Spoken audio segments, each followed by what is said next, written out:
Maio 24, segundo Samuel 4, verso 1 a 6, verso 23. Quando Isbosete, filho de Saul, soube da morte de Abner em Hebrom, perdeu completamente o ânimo e todo Israel ficou sem reação. 2 de seus irmãos, Baaná e Recabe, eram capitães dos grupos de ataque de Isbosete. Eram filhos de Rimão, membro da tribo de Benjamim, que vivia em Beerote. A cidade de Beerote fazia parte do território de Benjamim, pois seus habitantes originais fugiram para Gitaim, onde ainda vivem como estrangeiros. Jonatas, filho de Saul, tinha um filho chamado Mefibosete, que ficou aleijado quando era criança. Mefibosete tinha 5 anos quando chegou a Jezreel a notícia de que Saul e Jonatas haviam sido mortos na batalha. Ao ouvir isso, a ama do menino o tomou nos braços e fugiu. Na pressa, porém, deixou-o cair e ele ficou aleijado. Certo dia, Recabe e Baaná, filhos de Rimão, de Beerote, foram à casa de Isbosete por volta do meio-dia. Quando ele estava descansando, a mulher que ficava à porta estava peneirando trigo, mas ficou sonolenta e cochilou. Então Recabe e Baaná passaram por ela sem serem notados e entraram na casa, onde encontraram Isbosete dormindo em sua cama. Eles se feriram e o mataram, e depois cortaram sua cabeça. Então, levando a cabeça, fugiram durante a noite pelo Vale do Jordão. Chegando a Hebrom, entregaram a cabeça de Isbosete a Davi.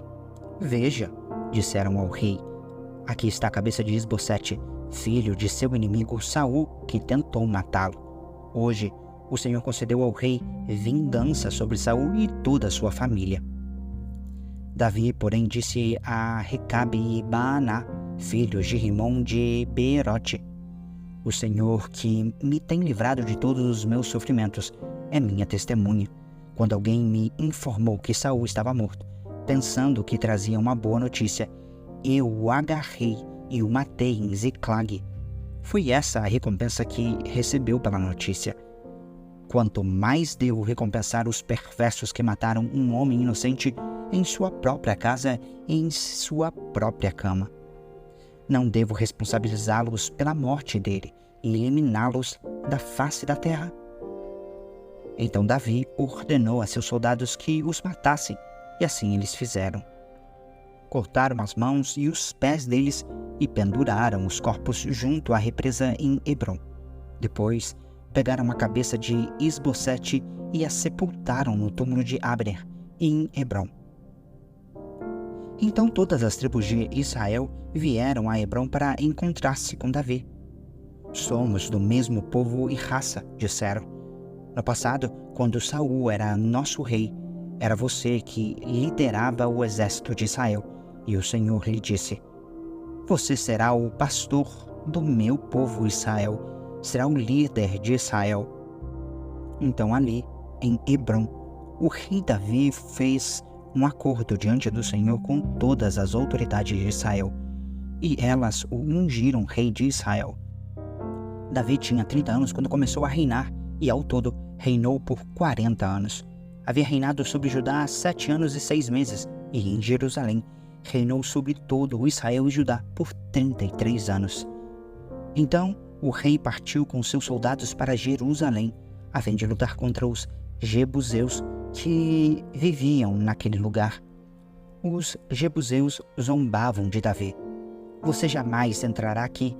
Até os cegos e aleijados são capazes de impedi-lo. Diziam isso porque imaginavam estar seguros, mas Davi tomou a fortaleza de Sião, que hoje é chamado de Cidade de Davi. No dia do ataque, Davi disse a seus soldados, odeio esses jebuseus cegos e aleijados. Quem os atacar deve entrar na cidade pelo túnel de água. Essa é a origem do ditado. Os cegos e os aleijados não entrarão na casa. Então Davi foi morar na fortaleza de Sião e a chamou de Cidade de Davi. ampliou a cidade desde o aterro até a parte interna. Davi foi se tornando cada vez mais poderoso, pois o Senhor, o Deus dos exércitos, estava com ele. Hirão, rei de Tiro, enviou a Davi mensageiros com madeira de cedro, carpinteiros e pedreiros que construíram um palácio para Davi. E Davi compreendeu que o Senhor o havia confirmado como rei sobre Israel e exaltado seu reino por causa de seu povo, Israel. Depois de mudar-se de Hebrom para Jerusalém, Davi tomou mais concubinas e esposas e teve mais filhos e filhas. Estes são os nomes dos filhos de Davi que nasceram em Jerusalém: Samua, Sobabe, Natã, Salomão, Ibar, Elissua, Nefeg, Jafia, Elissama, Eliada e Elifelete. Quando os filisteus souberam que Davi tinha sido ungido como rei de Israel, mobilizaram suas tropas para capturá-lo. Davi, porém, foi informado disso e desceu para a fortaleza. Os filisteus chegaram e se espalharam pelo vale de Refaim. Então Davi perguntou ao Senhor: devo sair e lutar contra os filisteus? Tu os entregarás em minhas mãos? O Senhor respondeu a Davi: sim, vá, pois eu certamente os entregarei em suas mãos.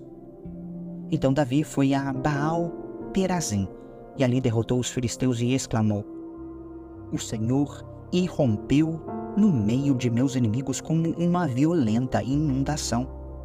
Por isso, chamou aquele lugar de Baal-Perazim. Davi e seus homens levaram os ídolos que os filisteus haviam abandonado ali. Pouco tempo depois, os filisteus voltaram a se espalhar pelo vale de Refaim. Mais uma vez, Davi consultou o Senhor. Não os ataque pela frente, respondeu o Senhor. Em vez disso, dê a volta para trás deles e ataque-os perto dos álamos. Quando ouviu um som como de pés marchando por cima dos álamos, ataque. É o sinal de que o Senhor vai à sua frente para derrotar o exército filisteu. Davi fez como o Senhor ordenou e derrotou os filisteus por todo o caminho, desde Gibeon até Gezer. Davi reuniu novamente todos os melhores guerreiros de Israel, 30.000 ao todo. Partiu com eles para Baalá de Judá, a fim de buscar a arca de Deus, junto à qual era invocado o nome do Senhor dos Exércitos, que está entronizado entre os querubins. Puseram a arca de Deus num carro novo e a levaram da casa de Abinadab, que ficava no monte. Saindo da casa Uzá e Aiô, filhos de Abinadab, a carroça nova que transportava a arca de Deus. Aiô estava à frente da arca. Davi e todo o povo de Israel celebraram diante do Senhor, entoando cânticos e tocando todo tipo de instrumentos musicais: liras, harpas, tamborins, chocalhos e símbalos. Quando chegaram à eira de Nacon, os bois tropeçaram e Uzá estendeu a mão e segurou a arca. A ira do Senhor se acendeu contra Uzá e Deus o feriu por causa disso. E ele morreu ali mesmo, ao lado da arca de Deus. Davi ficou indignado porque a ira do Senhor irrompeu contra Uzá e chamou aquele lugar de Pérez-Uzá, como é conhecido até hoje. Davi teve medo do Senhor e perguntou: como poderei levar a arca do Senhor? Então resolveu não transferir mais a arca do Senhor para a cidade de Davi. Em vez disso, levou-o para a casa de Obed-Edom, na cidade de Gate. A arca do Senhor ficou na casa de Obed-Edom, em Gate, por 3 meses, e o Senhor abençoou Obed-Edom e toda a sua família. Disseram ao rei Davi: o Senhor tem abençoado a família de Obed-Edom e tudo que ele possui por causa da arca de Deus. Então Davi foi até lá e, com grande festa, levou a arca de Deus da casa de Obed-Edom para a cidade de Davi. Quando os homens que carregavam a arca do Senhor davam 6 passos, Davi sacrificava um boi e um novilho gordo. Davi usava um colete sacerdotal de linho e dançava diante do Senhor com todas as suas forças. Assim, Davi e todo o povo de Israel levaram a arca do Senhor com gritos de alegria e ao som de trombetas. Enquanto a arca do Senhor entrava na cidade de Davi, Mical, filha de Saul, olhava pela janela. Quando viu o rei Davi sentado e dançando diante do Senhor, encheu-se de desprezo por ele. Trouxeram a arca do Senhor e a colocaram em seu lugar dentro de uma tenda especial que Davi tinha preparado para ela. E Davi ofereceu ao Senhor holocaustos e ofertas de paz. Depois que terminou de oferecer os sacrifícios, abençoou o povo em nome do Senhor dos Exércitos. Para cada homem e mulher israelita na multidão, ele deu um pão, um bolo de tâmaras e um bolo de passas. Então todos voltaram para casa. Quando Davi voltou para casa a fim de abençoar suas famílias, Mical, filha de Saul, saiu ao encontro dele e disse: Como o rei de Israel se mostrou digno de honra hoje, exibindo-se sem qualquer vergonha diante das servas, como um homem vulgar. Davi respondeu a Mical: Eu dançava diante do Senhor que me escolheu em lugar de seu pai e de toda a sua família. Ele me nomeou líder de Israel, o povo do Senhor. Por isso continuarei a celebrar diante do Senhor. Estou disposto a me tornar ainda mais desprezível e até mesmo a ser humilhado aos meus próprios olhos. Mas as servas que você mencionou certamente me considerarão digno de honra. E Mical, filha de Saul, não teve filhos até o final de sua vida. João 13, verso 31 a 14, verso 14.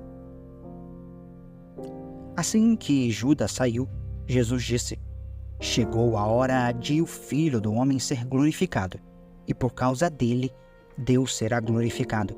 Uma vez que Deus recebe a glória por causa do Filho, ele dará ao Filho sua glória de uma vez por todas. Meus filhos, estarei com vocês apenas mais um pouco, e como eu disse aos líderes judeus, vocês me procurarão, mas não poderão ir para onde eu vou. Por isso, agora eu lhes dou um novo mandamento: amem uns aos outros. Assim como eu os amei, vocês devem amar uns aos outros. Seu amor uns pelos outros provará ao mundo que são meus discípulos. Simão Pedro perguntou: Para onde o Senhor vai? Jesus respondeu: Para onde vou, vocês não podem ir agora, mas me seguirão mais tarde. Senhor, por que não posso ir agora? Perguntou ele. Estou disposto a morrer pelo Senhor. Morrer por mim? Disse Jesus. Eu lhe digo a verdade, Pedro. Antes que o galo cante, você me negará 3 vezes. Não deixem que seu coração fique aflito. Creiam em Deus. Creiam também em mim. Na casa de meu pai há muitas moradas. Se não fosse assim, eu lhes teria dito: Vou preparar lugar para vocês, e quando tudo estiver pronto, virei buscá-los, para que estejam sempre comigo onde eu estiver. Vocês conhecerão o caminho para onde vou. Não sabemos para onde o Senhor vai, disse Tomé. Como podemos conhecer o caminho? Jesus disse: Eu sou o caminho, a verdade e a vida. Ninguém pode vir ao Pai senão por mim. Se vocês realmente me conhecessem, saberiam quem é meu Pai. Mas, de agora em diante, vão conhecer e ver o Pai. Filipe disse: Senhor, mostre-nos o Pai e ficaremos satisfeitos. Jesus respondeu: Filipe, estive com vocês todo esse tempo e você ainda não sabe quem eu sou? Quem me vê, vê o Pai. Então por que me pede para mostrar o Pai? Você não crê que eu estou no Pai e o Pai está em mim? As palavras que eu digo não são minhas, mas de meu Pai, que permanece em mim e realiza suas obras por meu intermédio. Apenas creiam que eu estou no Pai e que o Pai está em mim. Ou creiam, pelo menos, por causa das obras que vocês me viram realizar. Eu lhes digo a verdade: quem crê em mim fará as mesmas obras que tenho realizado, e até maiores, pois eu vou para o Pai. Vocês podem pedir qualquer coisa em meu nome, e eu o farei, para que o Filho glorifique o Pai. Sim, peçam qualquer coisa em meu nome, e eu o farei. Salmo 119, versos 17 a 32. Gimel. Trata teu servo com bondade, para que eu viva e obedeça a tua palavra. Abre meus olhos, para que eu veja as maravilhas de tua lei. Sou estrangeiro na terra, não escondas de mim teus mandamentos. Tenho sempre intenso desejo por teus estatutos. Tu repreendes os arrogantes, são malditos os que se desviam de teus mandamentos. Não permitas que zombem de mim e me desprezem, pois tenho obedecido a teus preceitos. Até os príncipes se reúnem e falam contra mim, mas eu meditarei em teus decretos. Tenho prazer em teus preceitos. Eles me dão conselhos sábios. Dalet. Estou prostrado no pó, restaura minha vida com a tua palavra. Relatei meus planos a ti e me respondeste. Agora, ensina-me teus decretos. Ajuda-me a entender tuas ordens e eu meditarei em tuas maravilhas. Minha alma chora de tristeza. Fortalece-me com tua palavra. Afaste de mim o caminho da mentira. Dá-me o privilégio de conhecer tua palavra. Escolhi o caminho da verdade. Decidi viver de acordo com teus estatutos. Apego-me a teus preceitos. Senhor, não permitas que eu seja envergonhado. Buscarei teus mandamentos, pois tu aumentas meu entendimento. Provérbios 15, versos 31 e 32.